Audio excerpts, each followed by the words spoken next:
नीट पेपरफुटीचं प्रकरण राजस्थानमधील एका प्राध्यापकामुळे उघड झालंय। रसायनशास्त्राच्या या प्राध्यापकाकडे मोबाईलवरील एक PDF आली। त्यानंतर प्राध्यापकाचा संशय बळावल्याने हे सगळं प्रकरण बाहेर आलं। राजस्थानच्या सीकरमध्ये एका मोबाईलवर PDF अटॅचमेंट आली। एका प्राध्यापकाने ते PDF उघडलं आणि तपासलं।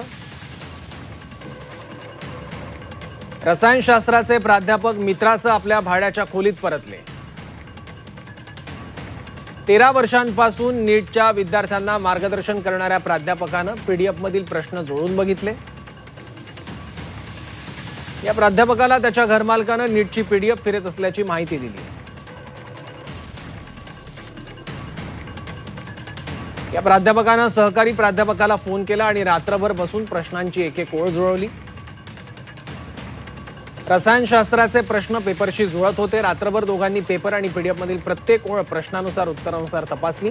तपासणीनंतर PDF मध्ये जीवशास्त्राचेही प्रश्न असल्याचं आढळलं।